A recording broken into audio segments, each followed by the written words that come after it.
بسم الله الرحمن الرحيم. الحمد لله رب العالمين، والصلاة والسلام على خاتم الأنبياء والمرسلين نبينا محمد وعلى آله وصحبه أجمعين. أما بعد، العقيدة الواسطية لشيخ الإسلام الإمام أبو العباس أحمد بن تيمية رحمه الله، شرح فضيلة الشيخ العلامة محمد بن صالح بن عثيمین رحمہ اللہ، اور جہاں پر رکے تھے وہیں سے درس کا آغاز کرتے ہیں۔ شیخ الاسلام رحمہ اللہ فرماتے ہیں: وما وصف به نفسه في أعظم آية في كتاب الله حيث يقول: الله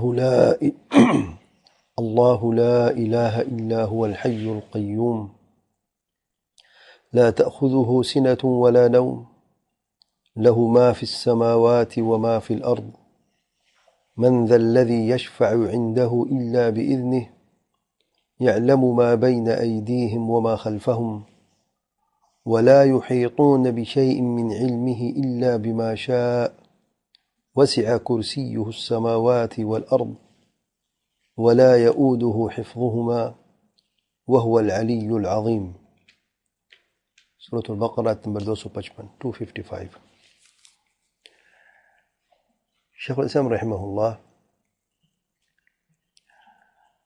اسماء و صفات کے باب میں اب چند آیات اور صورتیں بیان کر رہے ہیں۔ پچھلے درس میں سورۃ الاخلاص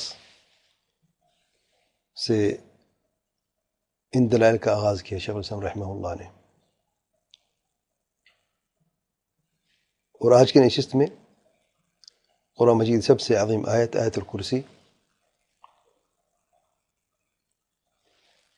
کو بطور دلیل پیش کر رہے ہیں کہ اس آیت کریمہ میں بھی اللہ تعالیٰ کے اسماء و صفات کا ذکر ہے، اور شیخ الاسلام جیسے کہ ہم آگے بیان کریں گے شیخ الاسلام رحمہ اللہ شرح میں کہ اس عظیم آیت میں 5 اللہ تعالیٰ کے نام ہیں اور تقریباً 26 صفات ہیں۔ تو یہ دیکھتے ہیں شیخ الاسلام رحمہ اللہ کی شرح میں اور کس طریقے سے انہوں نے اسماء و صفات کے باب میں اللہ تعالیٰ کے 5 ناموں کا ذکر کیا اور ان 26 صفات کا، اور مختصر تفسیر سمجھ لیں اس عظیم آیت کی۔ شیخ الاسلام رحمہ اللہ فرماتے ہیں: وهذه الآية تسمى آية الكرسی،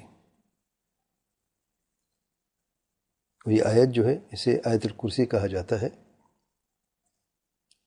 لأن فيها ذکر الکرسی، کیونکہ اس میں کرسی کا ذکر ہے۔ آیت الکرسی کیوں کہا جاتا ہے؟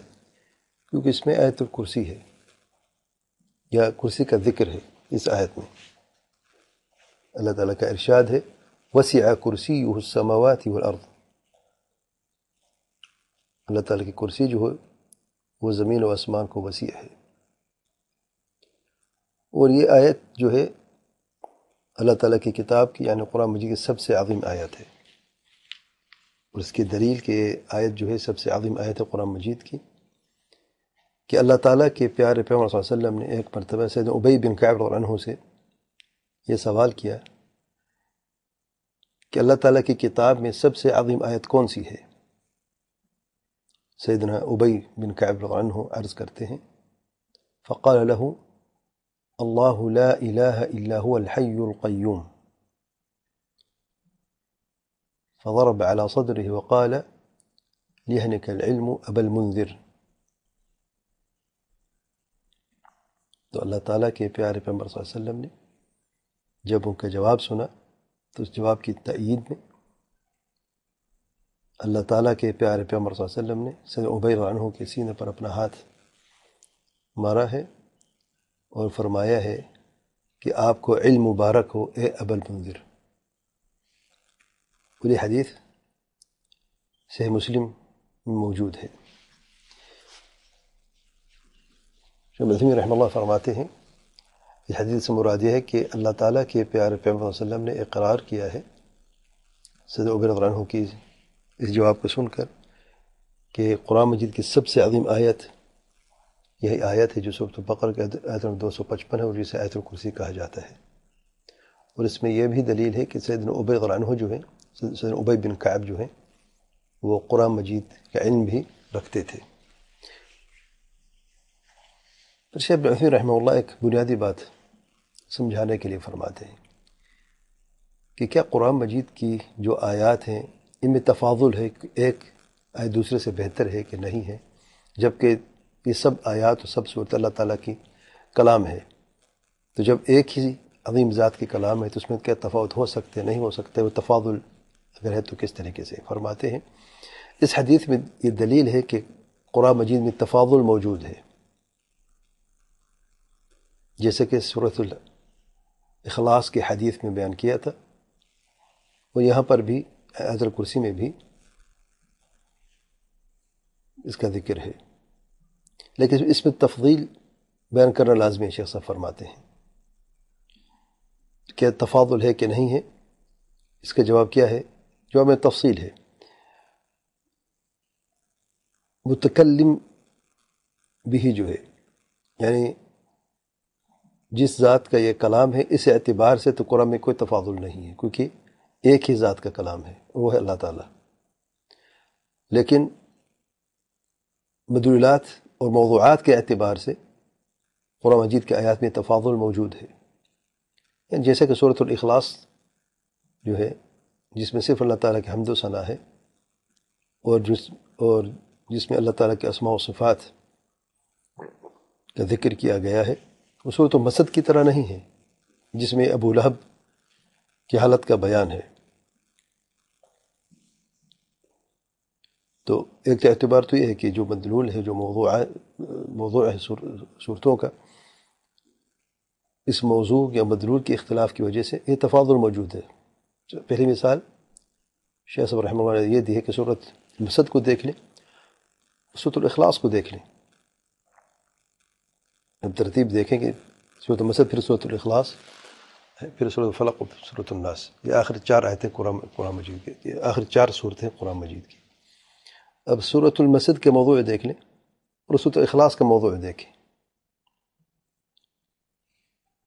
اس اعتبار سے کہ دونوں اللہ تعالیٰ کے کلام ہے، کوئی فرق نہیں ہے، کوئی تفاضل نہیں ہے، کیونکہ ایک ہی ذات کا کلام ہے۔ اگر موضوع کو دیکھ لیں تو اس میں تو تفاضل ہے۔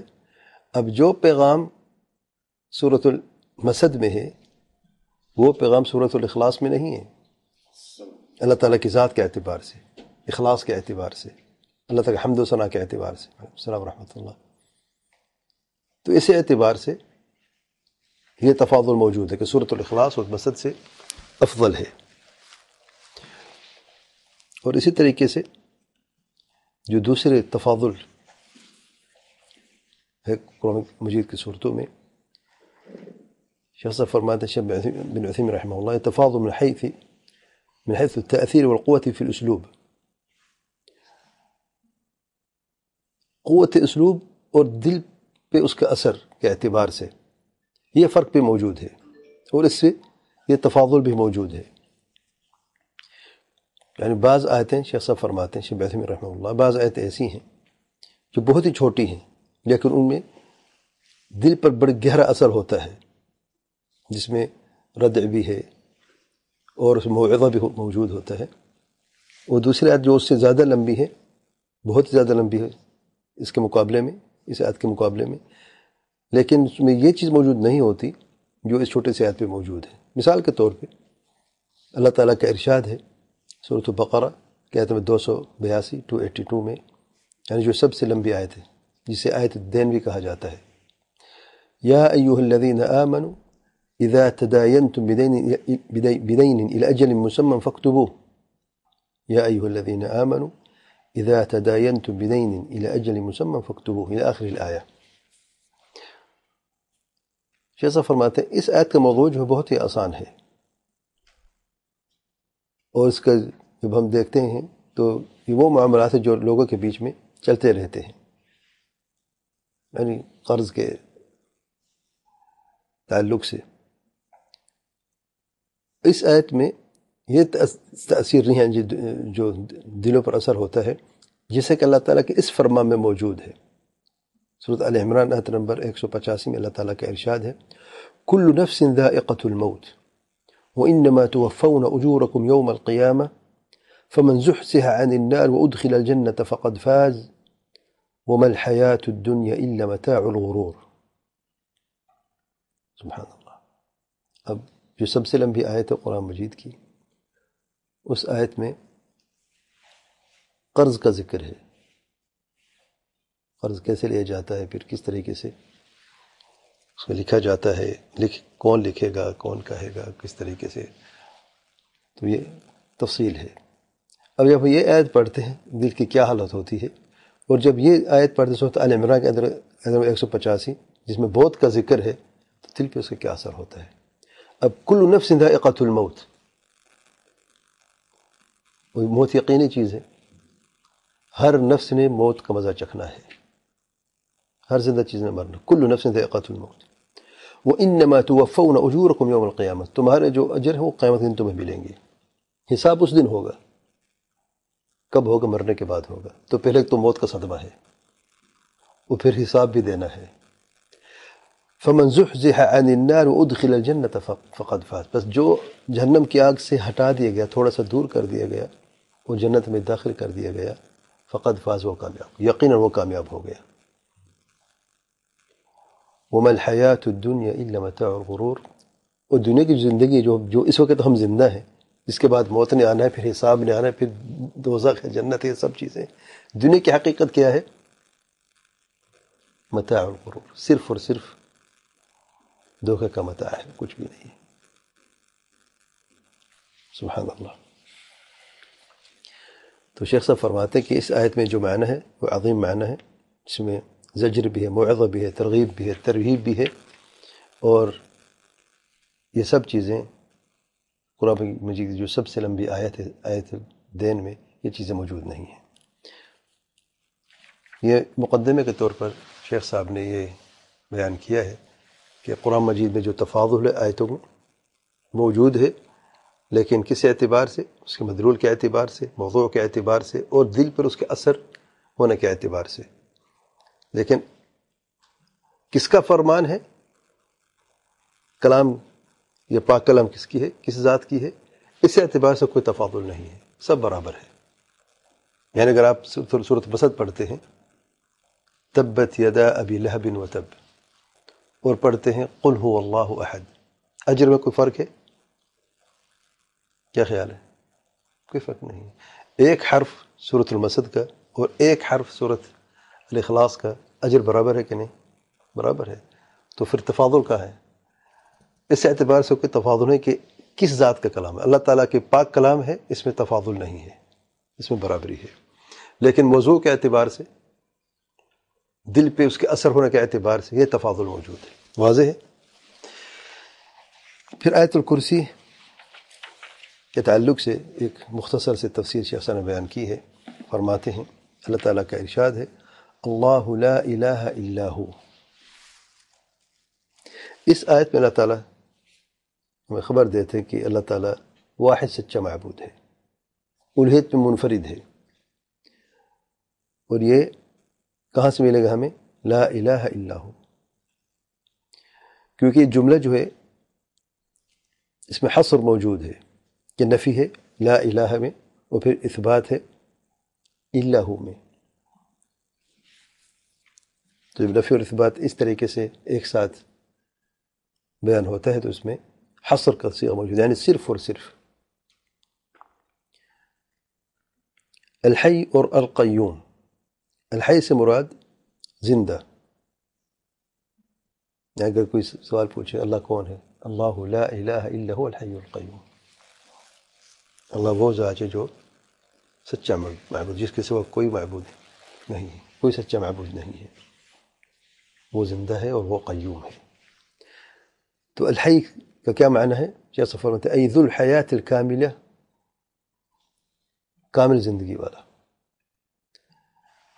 اس کامل زندگی کیوں کہا جاتا ہے؟ جس میں جو متضمن ہے تمام صفات الکمال کی. وہ کیسے؟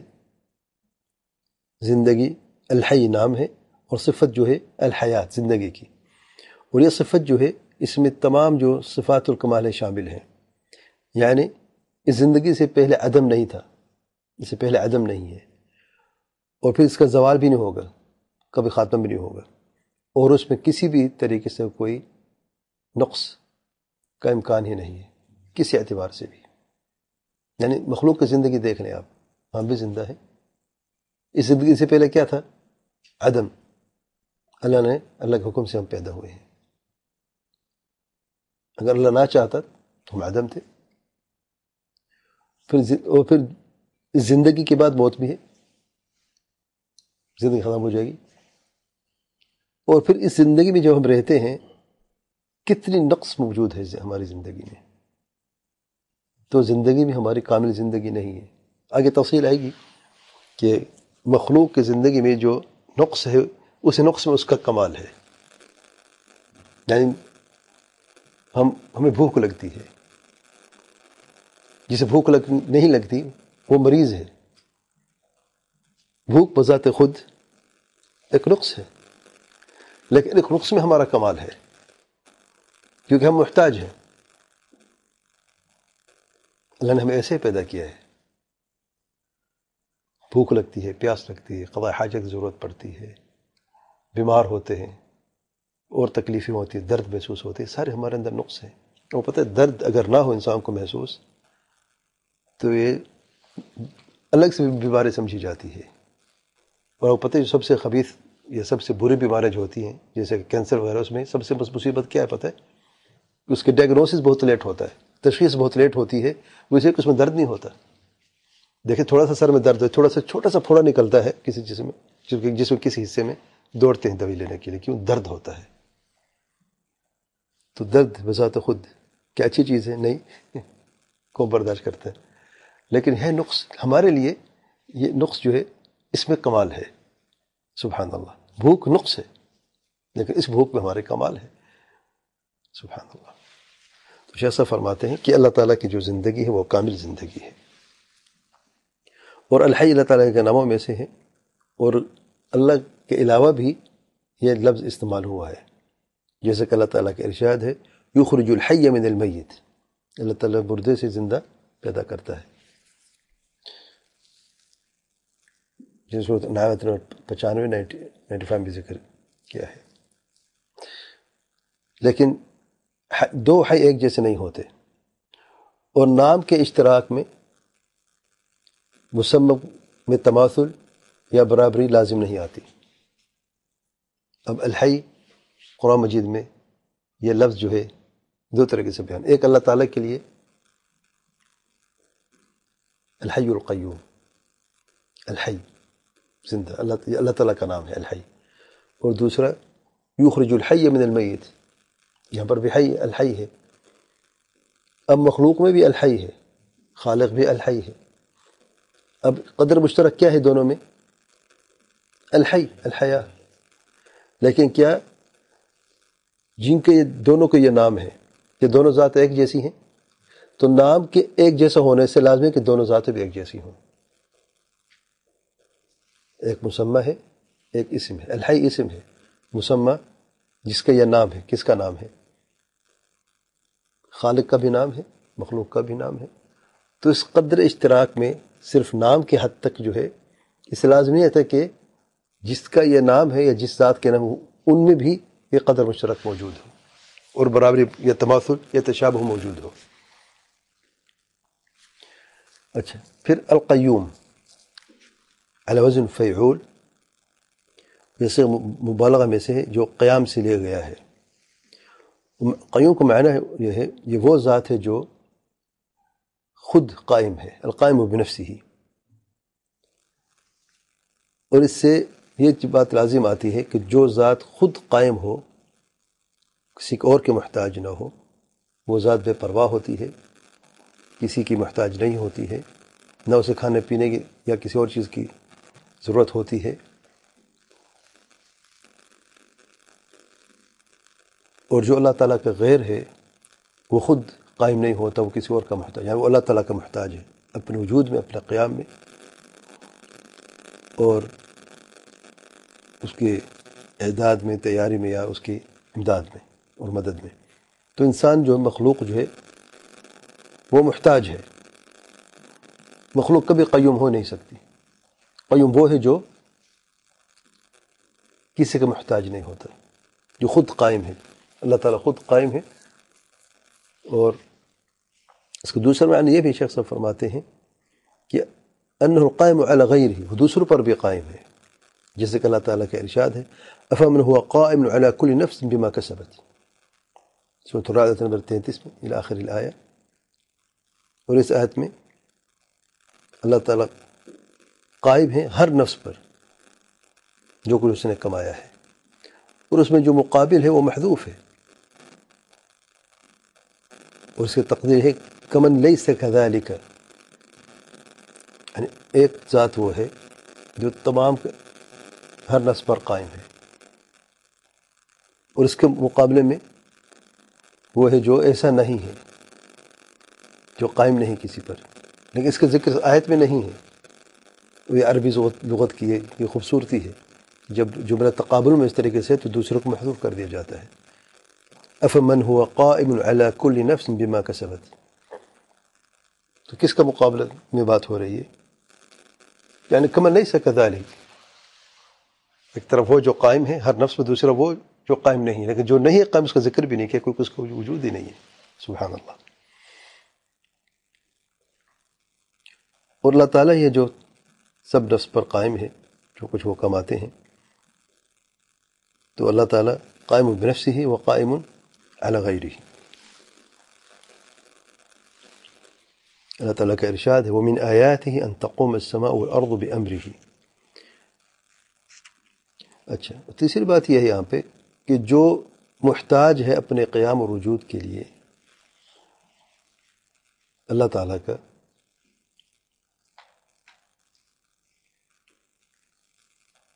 وہ اپنے وجود کے اعتبار سے اللہ تعالیٰ کا محتاج ہے، یعنی جیسے کہ اللہ تعالیٰ کے ارشاد اور اللہ تعالیٰ کی آیتوں میں وَمِنْ آیَاتِهِ أَن تَقُومَ السَّمَاءُ وَالْأَرْضُ بِأَمْرِهِ، کہ بے شک آسمان و زمین اللہ کے حکم سے قائم ہے۔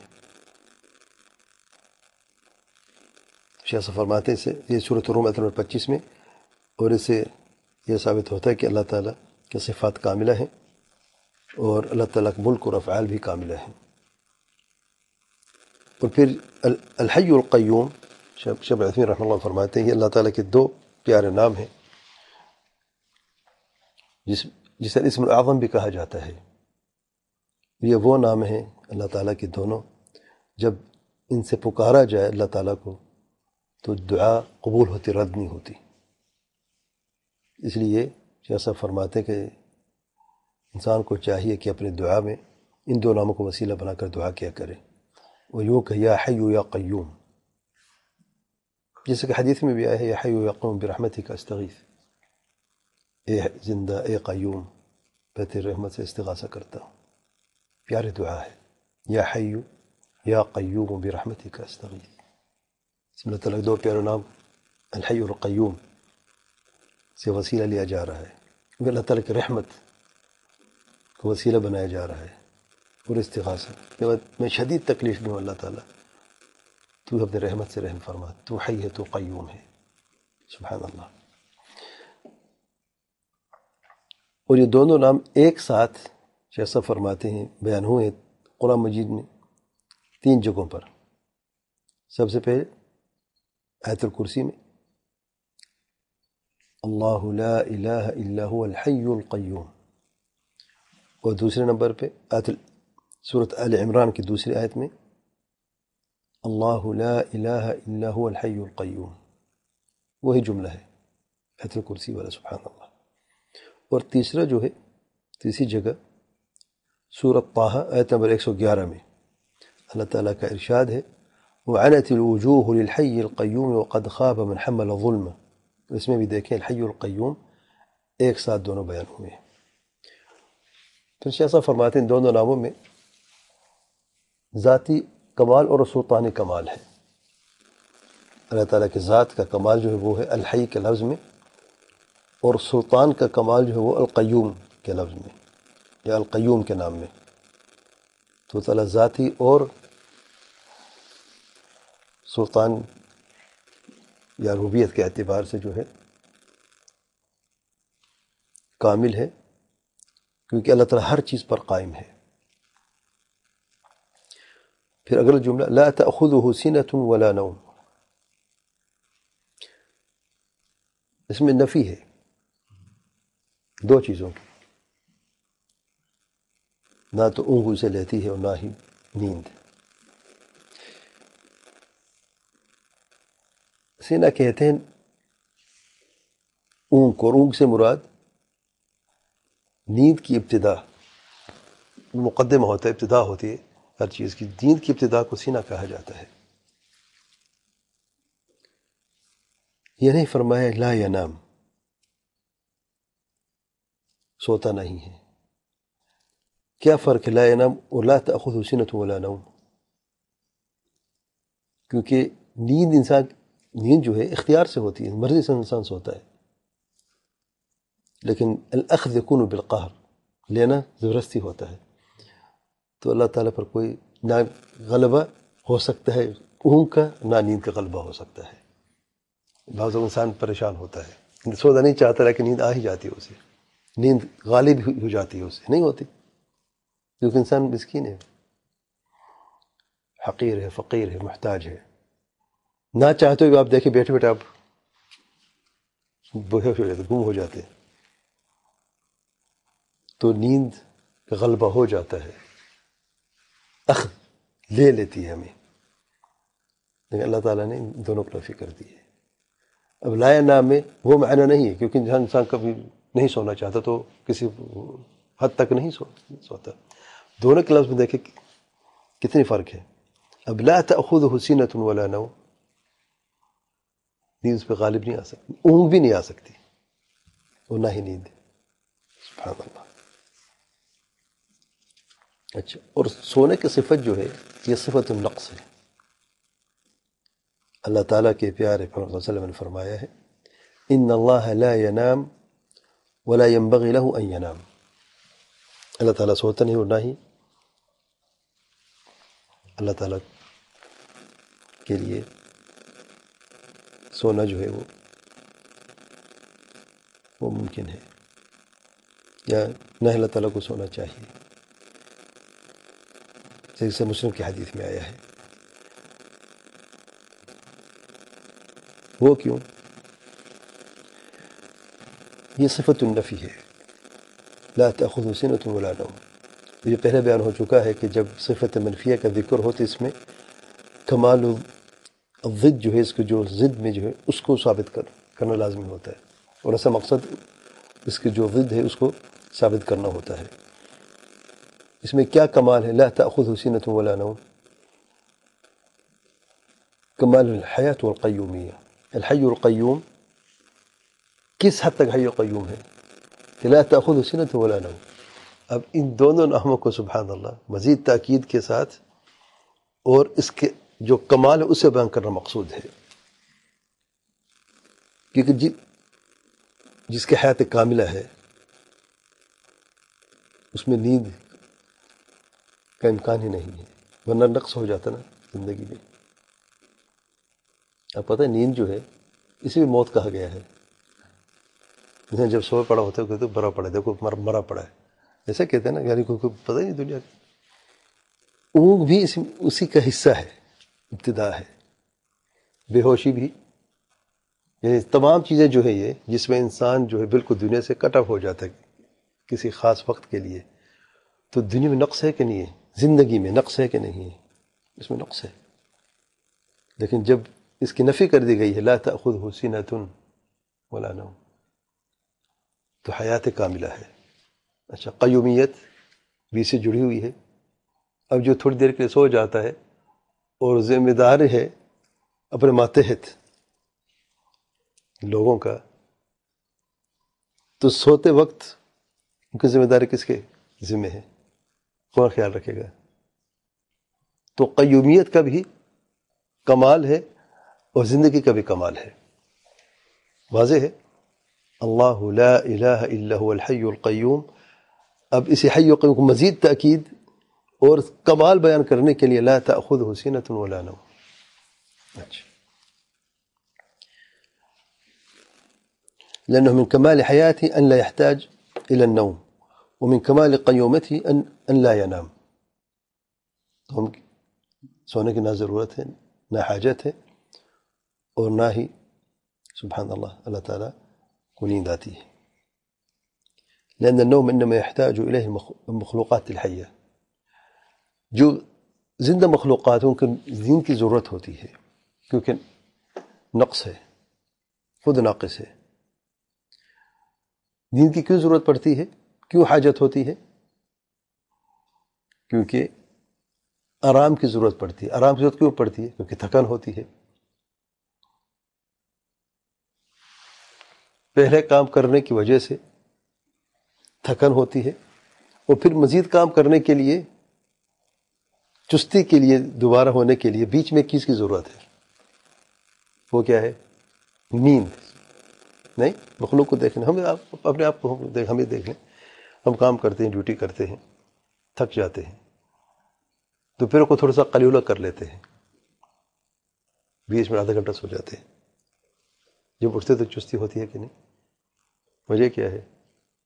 کہ جو تھکن تھی وہ ختم ہو گئی اور مزید اگلی ڈیوٹی کے لیے جو کام کرنا ہے اس کے لیے بھی آسانی ہو گئی.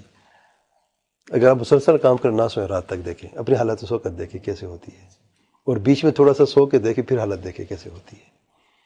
تو نیند کی ضرورت کب پڑتی ہے؟ اس تھکن کو دور کرنے کے لیے. اس تھکن بھی دونوں اعتبار سے، زندگی میں بھی نقص ہے اور قیومیت میں بھی نقص ہے، اور دونوں سے اللہ تعالیٰ پاک ہے.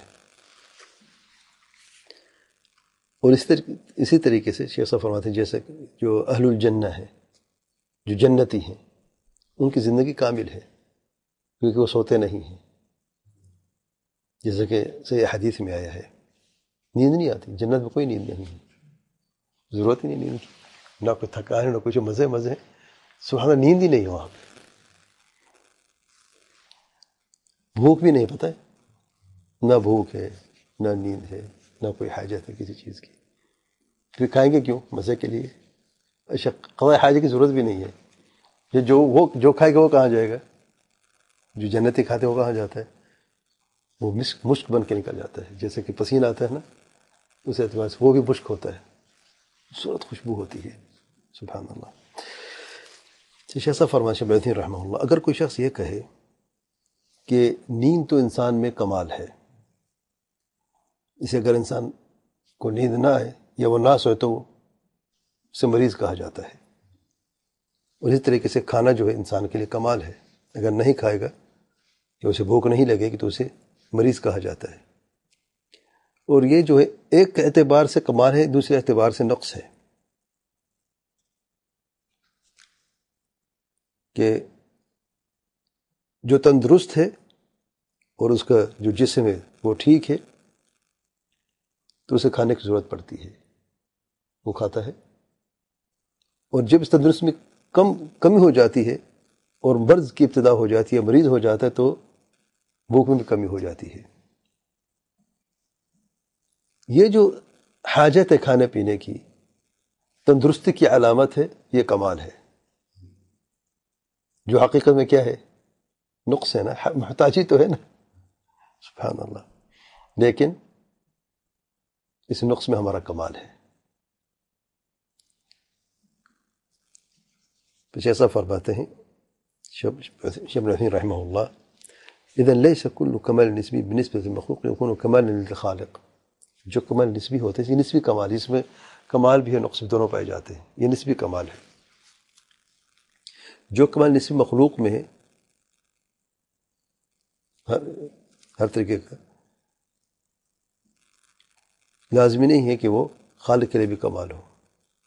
کمن ليس كل کمال فی الخالق یکون کمال فی المخلوق. جیسے کہ کھانا پینا ہے، مخلوق کے لیے کمال ہے، خالق کے لیے نقص ہے، ہر اعتبار سے نقص ہے، کیونکہ حاجت ہے اور اللہ تعالیٰ بے پرواہ ہے. حاجت روا ہے، اور جو خود محتاج ہے اور حاجت روا دونوں برابر ہو سکتے ہیں کیا؟ اس سوال نہیں پیدا ہوتا۔ اور اسی طریقے سے شیخ صاحب فرماتے ہیں جو خالق میں کمال ہے ہر اعتبار سے، مخلوق میں بھی وہ نقص ہو سکتا ہے، جس سے کہ تکبر ہے، اے متکبر، اللہ تعالیٰ کا کمال ہے، لیکن مخلوق میں تکبر اللہ کو ناپسند ہے، سبحان اللہ۔ فالتکبر کمال فی الخالق نقص فی المخلوق، والاکل والشرب والنوم کمال فی المخلوق نقص فی الخالق، سبحان اللہ۔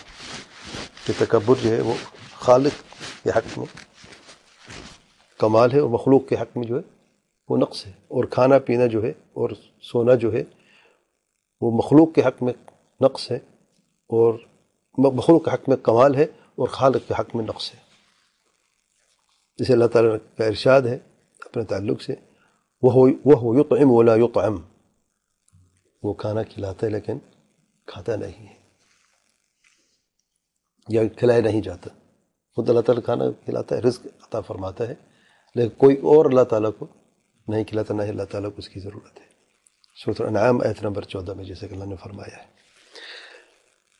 پھر اللہ تعالیٰ کا ارشاد ہے لَهُ مَا فِي السَّمَاوَاتِ وَمَا فِي الْأَرْضِ، شیخ فرماتے ہیں لہو جو ہے یہ خبر مقدم ہے، وما جو ہے مبتدا مؤخر ہے، تو جملے میں حصر ہے کہ اس چیز کو آگے کرنا جس کا حق پیچھے رہنا ہے۔ خبر مبتدا کے پیچھے و بعد میں ہوتا ہے ہمیشہ، جب اس کو آگے بیان کیا جاتا ہے مبتدا سے پہلے اسے صیغۃ الحصر کہا جاتا ہے۔ اچھا، لہو جو ہے لام ملکیت کے لیے ہے، اور یہ جو ملکیت اللہ تعالیٰ کے تام ہے اور کامل ملک ہے بغیر کسی معارضے کے۔ ما فی السماوات، جو کچھ آسمانوں میں ہے، اور آسمانوں میں فرشتے ہیں، جنت وغیرہ جو کچھ بھی ہے، وہ جو ہم جانتے ہیں اور وہ جو ہم نہیں جانتے، وہ تمام چیزیں جو بھی آسمانوں میں ہے وہ سب شامل ہیں، وہ بھی اللہ تعالیٰ کی ملکیت میں ہے، اللہ تعالیٰ کا ہے۔ وما فی الارض، جو کچھ زمین میں ہے، تمام مخلوقات میں سے، جیسا کہ حیوان ہے یا حیوان کے علاوہ جو بھی چیزیں ہیں مخلوقات ہیں، وہ بھی اللہ تعالیٰ کی ملکیت میں ہے۔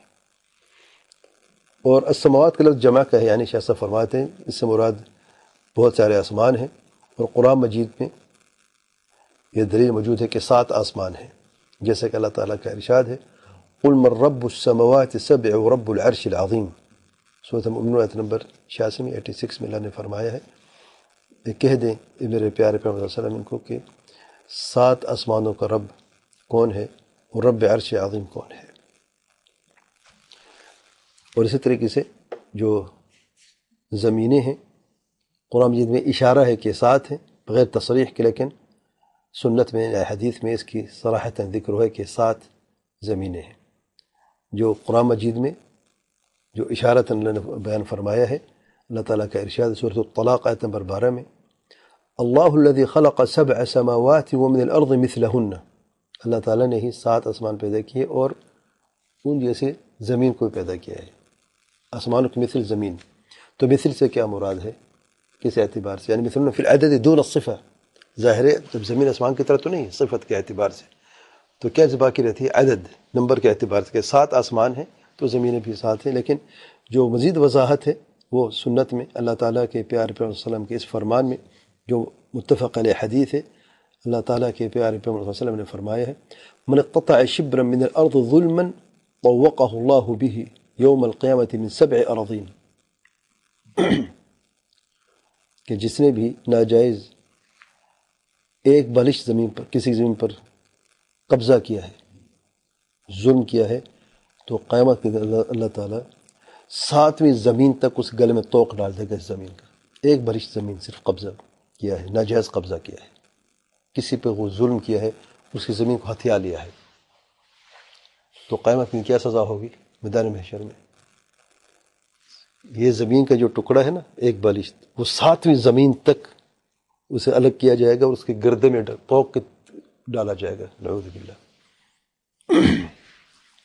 تو اس حدیث میں یہ واضح دلیل ہے کہ کتنی زمینیں ہیں؟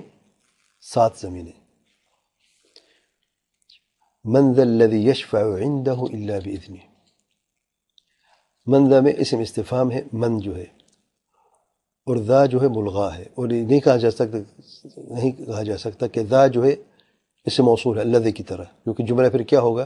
من ذا الذی، الذی اصل کیا من ذا الذی، تو من تو اسم استفہام ہے، سوال ہے کون ہے. اچھا ذا اگر اسم موصول کہیں من الذی، اصل تو یہ ہونا چاہیے نا.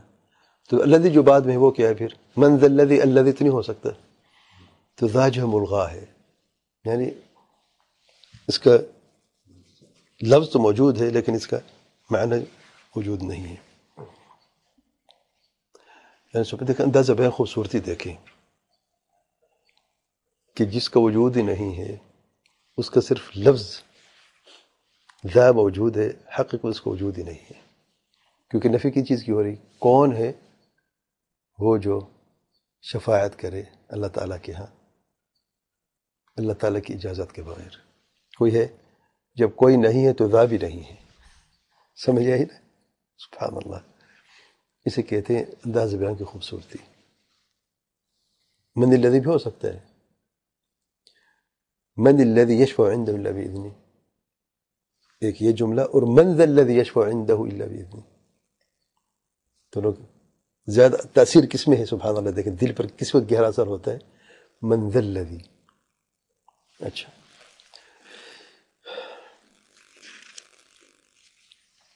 یشفع، الشفاعہ، شفاعت لغت میں کہ کسی طاق کو جفت بنانا، شفع کا لفظ جو ہے، جیسے کہ اللہ تعالیٰ کے ارشاد ہے والشفع والوتر سورۃ الفجر آیت نمبر 3 میں. اور اصطلاح میں یہ توسط للغیر بجلب منفعت او دفع مضرۃ، بیچ میں آ کر کسی اور کے لیے منفعت حاصل کرنا یا نقصان سے اسے بچانا، نقصان کو دفع کرنا. مثال کے طور پر اللہ تعالیٰ کے پیارے پیغمبر صلی اللہ علیہ وسلم کی شفاعت جو حساب کتاب شروع کرنے کے لیے لأہل الموقف جو ہے، یہ شفاعت کس لیے ہے؟ نقصان سے بچانے کے لیے. شدید تکلیف ہوگی، 50,000 سال کا دن ہے میدان محشر میں اور قیامت قائم نہیں ہو رہی. لمبی حدیث شفاعت کی، لوگ جائیں گے آدم علیہ السلام کے پاس، پھر نوح علیہ السلام کے پاس، ابراہیم علیہ السلام کے پاس، اس طریقے سے سب سے آخر میں آگے اللہ تعالیٰ کے آخری نبی سید المرسلین صلی اللہ علیہ وسلم محمد صلی اللہ علیہ وسلم کے پاس آئیں گے. پھر فرمائیں گے انا لہا، میں شفاعت کروں گا. پھر عرش کے نیچے سجدہ ریز ہوتے ہیں اللہ نے کتنی لمبے عرصے تک، تو اللہ تعالیٰ جو ہے وہ اجازت دے گا اور پھر قیامت، پھر حساب شروع ہوگا. تو یہ شفاعت جو اسے شفاعت العظمیٰ بھی کہتے ہیں. اور یہ شفاعت کس لیے ہے؟ نقصان سے بچانے کے لیے. اور اللہ تعالیٰ کے پیارے پیغمبر صلی اللہ علیہ وسلم شفاعت جو جنت والوں کے لیے ہوگی کہ جنت میں داخل ہو جائیں، جب دستک ہو دروازے پر، اب جنت کا فیصلہ ہو گیا، پل صراط پہ پار ہو گئی ہے، اب جنت میں داخل ہونے کے لیے رکے ہوئے ہیں. کیوں رکے؟ دروازہ بند ہے. جب تک اللہ تعالیٰ کے پیارے پیغمبر صلی اللہ علیہ وسلم دستک نہیں دیں گے اپنے دست مبارک سے، دروازہ جنت کا کھلے گا نہیں، کسی کے لیے بھی نہیں. تمام انبیاء اور تمام امتیں سب کی پیچھے کھڑی ہیں. جب تک دروازہ نہیں کھلے جنت کا، کوئی جنت اندر جا نہیں سکتا. سبحان اللہ. تو یہ جو شفاعت ہے دستک جنت کے دروازہ کھولنے کی، یہ بھی شفاعت ہے، لیکن کسی نقصان سے بچنے کے لیے یا نفع حاصل کرنے کے لیے، نفع پانے کے لیے. یہ نفع حاصل کرنے کے لیے نا، کیونکہ شفاعت کی تعریف کیا ہے کہ کسی کے لیے نفع حاصل کرنے کے لیے یا نقصان سے اسے بچانے کے لیے بیچ میں آ کے یہ عمل کرنا. اب نقصان سے بچنے کے تو پتہ چل گیا ہے، شفاعت العظمیٰ جو ہے حساب شروع کرنے کے لیے، یہ تکلیف سے بچانے، نقصان سے بچانے کے لیے، اس ضرورت کو دفع کرنے کے لیے. اور جنت میں داخل ہونا جو منفع ہے سب کے لیے، فائدہ ہے سب کے لیے. تو یہ شفاعت جب منفع کے لیے، وہ شفاعت جو تھی شفاعت العظمیٰ جو وہ دفع مضرہ کے لیے ہے. عنده ای عند اللہ، اللہ تعالیٰ کے ہاں، الا باذنہ، اللہ تعالیٰ کی، مگر اللہ تعالیٰ کی اجازت سے، اللہ تعالیٰ کے اعلان سے. جب تک اللہ تعالیٰ اس کی اجازت نہیں دے گا تو کوئی شفاعت کر نہیں سکے گا. جس میں شفاعت کا اس بات کیا جا رہا ہے کہ شفاعت ہوگی، لیکن شرط یہ ہے کہ اللہ تعالیٰ اس کی اجازت دے، اور اگر اس کا یعنی ثبوت نہ ہوتا کہ شفاعت ہوگی تو الا باذن کا استثناء بے فائدہ ہو جاتا۔ اور اس جملے کا ذکر اللہ تعالیٰ کے اس فرمان کے بعد لہ ما فی السماوات و ما فی الارض، اس سے فائدہ ہوتا ہے کہ یہ جو ملکیت اللہ تعالیٰ کی خاص ملکیت ہے، اور اس سے بھی تمام الملک جو ہے اور سلطان جو ہے اس کا ثبوت ملتا ہے کہ کوئی بھی اللہ تعالیٰ کی اس ملکوت میں اور جو ملکیت میں جو بھی کائنات ہے اللہ تعالیٰ کی، صرف اللہ تعالیٰ ہی مالک ہے، کوئی بھی تصرف کا حق نہیں رکھ سکتا، یہاں تک کہ شفاعت سے بھی نہیں۔ شفاعت خیر ہے نا، طلب الخیر للغیر، کسی کے لیے خیر کا طلب کرنا شفاعت ہے نا، یہ کہ اس نقصان سے بچانے کے لیے یا اس کے لیے نفع حاصل کرنے کے لیے۔ تو اگرچہ شفاعت بھی ہے تب بھی اللہ کی اجازت کے بغیر ممکن نہیں ہے، تو اس سے کیا ثبوت ملتا ہے کہ جو ملکیت اللہ تعالیٰ کی کمال کی اور تمام ہے، تام ملک و کامل ملک ہے اللہ تعالیٰ، وهذا من تمام ربوبیت و سلطان عز و جل، یہ بھی ربوبیت اور سلطان کے کمال اور تمام میں سے ہے۔ اور اس جملے میں شیخ فرماتے ہیں اللہ تعالیٰ کی اجازت اور اذن سے مراد الاعلام وَأَذَانٌ مِّنَ اللَّهِ وَرَسُولِهِ، جیسے سورۃ توبہ نمبر 3 میں بیان فرمایا ہے، یعنی اعلان اور اعلام ہے اور اجازت ہے اللہ تعالیٰ کی طرف سے۔ اور کس چیز کی اجازت کی شفاعت ہوگی؟ کیونکہ اور اس میں ایک تو اجازت ہے کا معنی، دوسرا اعلام، یہ واضح کرنا کہ اللہ تعالیٰ سے راضی بھی ہے۔ اور بھی شرطیں ہیں ایسا فرماتے ہیں شفاعت کی، جن میں سے کہ اللہ تعالیٰ راضی ہونا چاہیے، کہ اللہ تعالیٰ رضا ہونی چاہیے شافع اور مشفوع لہ سے، جو شفاعت کر رہے اس سے بھی اللہ تعالیٰ راضی ہو تب اللہ قبول کرے گا، جس کی شفاعت کی جائے اس سے بھی اللہ تعالیٰ راضی ہو، جیسے کہ اللہ تعالیٰ کا ارشاد ہے وَلَا يَشْفَعُونَ إِلَّا لِمَنِ ارْتَضَىٰ، وہ نہیں شفاعت کرتے مگر جس پہ اللہ تعالیٰ راضی ہو، سورۃ الانبیاء نمبر 28 میں۔ اور دوسری آیت میں اللہ تعالیٰ کا ارشاد ہے يَوْمَئِذٍ لَا تَنْفَعُ الشَّفَاعَةُ إِلَّا مَنْ أَذِنَ لَهُ الرَّحْمَنُ وَرَضِيَ لَهُ قَوْلًا، سورۃ طٰہٰ آیت نمبر 109۔ اس دن شفاعت نفع نہیں دے گی مگر وہ جسے اللہ تعالیٰ اجازت دے اور اللہ تعالیٰ اس کے قول سے راضی ہو۔ اس میں دو کا ذکر ہے، اجازت کا بھی ہے اور رضا کا ذکر بھی ہے۔ پھر شیخ صاحب فرماتے ہیں ایک تیسری آیت ہے، ایک اور آیت جس میں تینوں شرطیں موجود ہیں۔ اللہ تعالیٰ کا ارشاد سورۃ النجم آیت نمبر 26 میں، اسے نوٹ کر لیں، اس میں یہ تینوں شرطیں موجود ہیں۔ وَكَمْ مِن مَلَكٍ فِي السَّمَاوَاتِ، اور کتنے فرشتے ہیں آسمانوں میں، لَا تُغْنِ شَفَاعَتُهُمْ شَيْئًا، ان کی شفاعت کوئی کام نہیں آئے گی، إِلَّا، مگر استثناء ہے، یعنی اب شفاعت کام آئے گی، کیا ہے؟ مِن بَعْدِ أَن يَأْذَنَ اللَّهُ لِمَن يَشَاءُ وَيَرْضَىٰ، لیکن اس کے بعد کہ اللہ تعالیٰ اجازت دے، اجازت کے بعد لمن یشاء، جسے چاہے، ویرضا، اور جس سے راضی ہو جائے، یعنی یرضا یعنی شافع المشفوع، رضا سے مراد کیا ہے کہ اللہ تعالیٰ راضی ہو شفاعت کرنے والے اور اس کے جس کی شفاعت کی جا رہی ہے، کیونکہ جو معمول کا حذف کیا جا رہا ہے اس میں عموم شامل ہو جاتا ہے۔ ارتضا کس پہ راضی؟ جب اس کا ذکر نہیں ہے جو مفعول ہے یا جسے معمول بھی کہا جاتا ہے، تو اسے صیغ العموم میں سے، یعنی ہر وہ جسے جو اس رضا میں شامل ہے، اس میں ظاہر کون ہے؟ شفاعت میں شافع، شفاعت کرنے والا، اور مشفوع جس کے لیے شفاعت کی جا رہی ہے۔ تو شیخ صاحب رحمہ اللہ، اگر کوئی شخص یہ کہے کہ شفاعت کا فائدہ ہے جب کہ اللہ تعالیٰ کو یہ علم ہے کہ جس کی شفاعت کی جا رہی ہے اسے نجات حاصل کرنی ہے،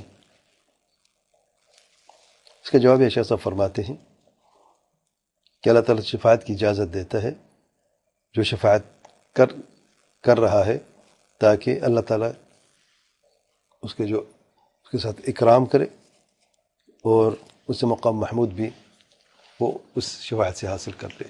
یعنی اللہ تعالیٰ کے پیارے پیغمبر صلی اللہ علیہ وسلم کے لیے خاص مقام محمود ہے، اور اللہ تعالیٰ نے اپنے پیار پیغمبر صلی اللہ علیہ وسلم عطا فرمایا ہے، تو اس کے لیے شفاعت جتنی آپ صلی اللہ علیہ وسلم کرتے جائیں گے زیادہ، اللہ تعالیٰ اتنے زیادہ راضی ہوتا جائے گا، اور پھر مقام محمود بھی یعنی کہ مقام محمود جو ہے وہ بھی اللہ تعالیٰ عطا فرمائیں گے۔ پھر اللہ تعالیٰ کا ارشاد ہے يعلم ما بين أيديهم وما خلفهم ولا يحيطون بشيء من علمه۔ علم کے اعتبار سے علم کا مطلب ہے، شیخ صاحب فرماتے ہیں شیخ عثیمین رحمہ اللہ، وإدراك الشيء على ما هو عليه إدراكا جازما، کسی چیز کو جاننا جس چیز پر یعنی وہ حقیقت ہے یقینی طور پر، ادراکا جازما۔ اور اللہ تعالیٰ عز وجل یعلم ما بین ایدیہم یعنی مستقبل میں، ما بین ایدیہم، وما خلفہم جو ماضی پاس جو گزر چکا ہے، اور ما جو ہے صيغہ عموم میں سے ہے، یعنی اس میں ماضی مستقبل سب شامل ہیں، اور وہ بھی شامل ہے جو اللہ تعالیٰ کے فعل میں سے ہو چکا ہے، اور جو ہے اور جو مخلوقات کے افعال میں سے سب اس میں شامل ہیں۔ ويحيطون ولا يحيطون بشيء من علمه، يحيطون جو ہے خلق مخلوق کی طرف اس کا ضمیر ہے کہ احاطہ نہیں کرتے اللہ تعالیٰ کے علم کا۔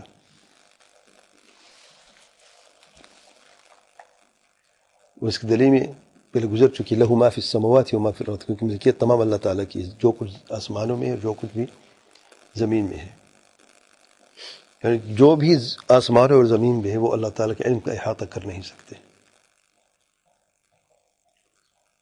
مگر جو اللہ تعالیٰ چاہے۔ اچھا، الا من علم ہے، اللہ تعالیٰ کے علم میں سے، اس سے شیخ صاحب فرماتے مراد تو اس کا احتمال بھی ہے کہ اللہ تعالیٰ کی ذات اور صفات کے علم میں سے، کیونکہ ہم کچھ نہیں جانتے اللہ تعالیٰ کی ذات اور صفات سے مگر وہ جس کے اللہ تعالیٰ نے ہمیں اجازت دی، جو اللہ تعالیٰ نے چاہا ہے۔ یعنی اللہ تعالیٰ اگر ہمیں یہ خبر نہ دیتا کہ وہ حی اور قیوم ہے تو ہم کہاں سے پتہ چلتا؟ تو اسماء و صفات کے اعتبار سے بھی ہمیں صرف اس چیز کا پتہ ہے جس کے ہمیں اللہ نے بیان فرمایا ہے، اللہ تعالیٰ نے اور اللہ تعالیٰ کے پیارے پیغمبر صلی اللہ علیہ وسلم نے۔ اور دوسرا یہ بھی احتمال ہے کہ علم سے مراد معلوم ہے، جو کچھ بھی اللہ تعالیٰ کا علم ہے معلومات میں سے، اس کا احاطہ کوئی بھی نہیں کر سکتا مگر وہ جو اللہ تعالیٰ چاہے۔ وہ دونوں معنی صحیح ہیں اور دونوں میں زیادہ عموم ہے، اور اس عموم میں جو ہے وہ پہلا معنی بھی شامل ہے جو اللہ تعالیٰ کی ذات اور صفات کا علم بھی شامل ہے۔ اچھا، الا بما شاء یعنی وہ جن اللہ تعالیٰ اس علم سے کوئی علم دینا چاہے یا بیان کرنا چاہے۔ وہ ہم بھی بہت ساری چیز جانتے ہیں اللہ تعالیٰ اسماء و صفات اور احکام کونی اور احکام شرعی کے تعلق سے، اور یہ بہت کچھ جو ہم جانتے ہیں وہ اللہ تعالیٰ کے جو علم ہے اس کے سامنے بہت ہی کم ہے، جیسے کہ اللہ تعالیٰ کا ارشاد ہے وَيَسْأَلُونَكَ عَنِ الرُّوحِ قُلِ الرُّوحُ مِنْ أَمْرِ رَبِّي وَمَا أُوتِيتُم مِّنَ الْعِلْمِ إِلَّا قَلِيلًا، سورۃ الاسراء نمبر 85 اور شاہد کیا اس میں اس آیت میں وَمَا أُوتِيتُم مِّنَ الْعِلْمِ إِلَّا قَلِيلًا، جو بھی علم ہمیں دیا گیا ہے وہ بہت ہی کم ہے۔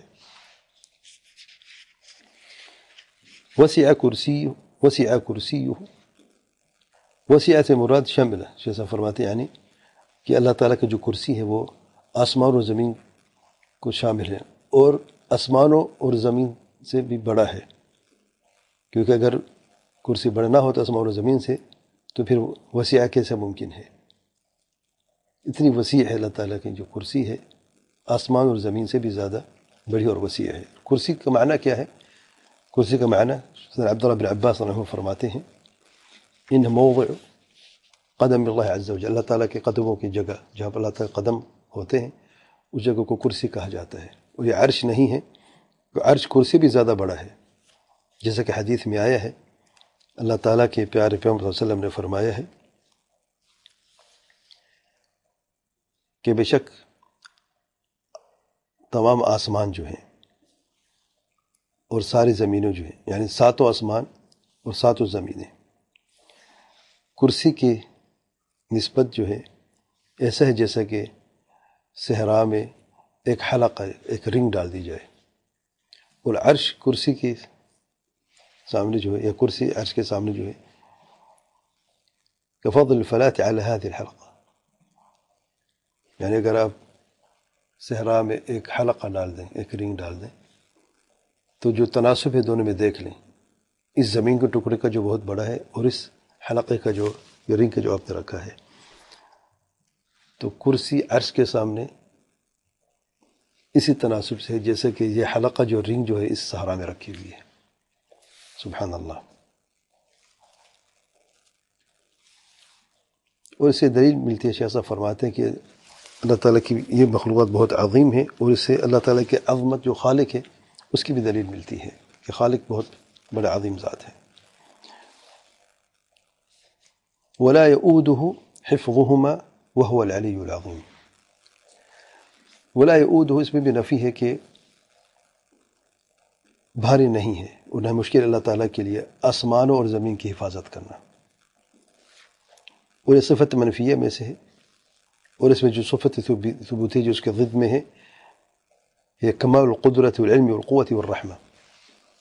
کیونکہ قاعدہ کیا ہے، جب نفی کا ذکر ہوتا ہے اللہ تعالیٰ کے صفات میں تو اس میں جو اس کے ضد میں جو صفت ہے ثبوتیہ ہے اس کو ثابت کرنا ہوتا ہے. اب ولا یؤودہ میں جو اس کے ضد میں جو صفت کمال ہے وہ چار چیزیں ہیں: کمال القدرت والعلم والقوت والرحمہ. قدرت کا کمال، علم کا کمال، قوت و طاقت کا کمال، رحمت کا کمال. کیونکہ اگر رحم نہ فرماتا تو پھر حفاظت نہ کرتا تو پھر زمین آسمان میں کوئی خیر نہ ہوتا. سبحان اللہ.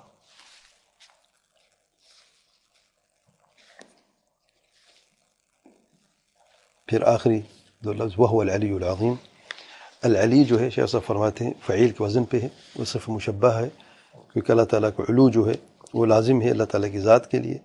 اور جو فرق ہے اسم فاعل صفت مشبہ میں کہ اسم فاعل جو وہ طارئ ہے، یعنی وقتی طور پر ممکن ہے. فعل کے ساتھ جب اسم لگ جاتا ہے تو فاعل جب تک فعل کر رہا ہے تو اس کا نام اس اسم فاعل میں موجود ہوتا ہے. جب اس فعل سے رک جاتا ہے تو وہ پھر نام باقی نہیں رہتا. اور جو صفت مشبہ ہے یہ اس میں ہمیشگی کا معنی پایا جاتا ہے کہ یہ صفت ہمیشہ ہے. یعنی العلی جو ہے اللہ تعالیٰ ہمیشہ علی ہے، ہمیشہ بلندی پر ہے. علو کا صفت لازمہ بھی ہے اور اس میں ہمیشگی کا بھی ہے. یہ صفت مشبہ حقیقت میں، یعنی عربی گرامر میں دیکھے تھے کون سا لفظ ہے. العلی جو ہے اسم ہے، فعل ہے، اگر اسم ہے تو کون سا اسم ہے؟ اسم فاعل العالی. لیکن العلی میں وہ معنی جو اس میں نہیں ہے دوسرے لفظ میں. العالی میں علی صفت مشبہ ہے. اچھا، اللہ تعالیٰ کی جو علو ہے، جو بلندی کی صفت ہے، اس کی دو قسمیں ہیں: علو ذات، علو صفات. ایک ذات کے اعتبار سے اللہ تعالیٰ بلندیوں پر ہے، پھر صفت کے اعتبار سے بھی اللہ تعالیٰ بلندی پر ہے. اور جو صفت ہے کہ علو، اس کی دو قسمیں ہیں: علو قدر و علو قہر. شان کے اعتبار سے اللہ تعالیٰ بلند ہے اور غلبہ کے اعتبار سے بھی اللہ تعالیٰ بلند ہے. یہ تفصیل اس لیے ہے کیونکہ مخالفین نے مخالفت کی ہے، اہل بدعت نے، اس معاملے میں بھی. اس کی جواب آگے آئے گا انشاءاللہ.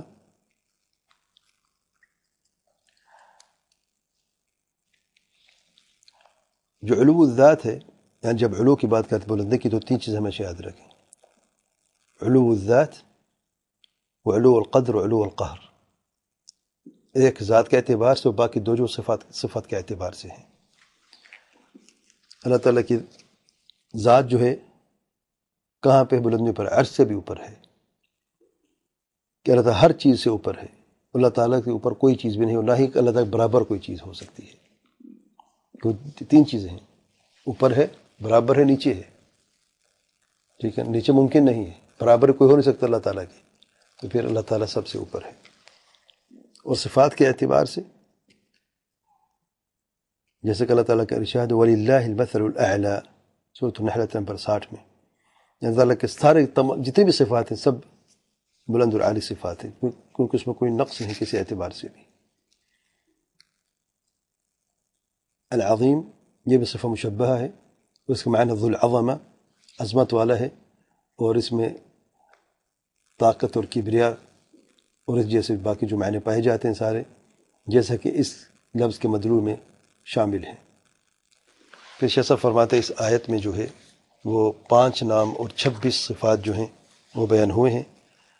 اگلے درس میں انشاءاللہ ہم ان پہ بات کریں گے، جو 5 نام کون سے اور جو 26 صفات جو ہیں وہ کون سی ہیں. واللہ اعلم. سبحانک اللہم و بحمدک، اشہد ان لا الہ الا انت، استغفرک و اتوب الیک.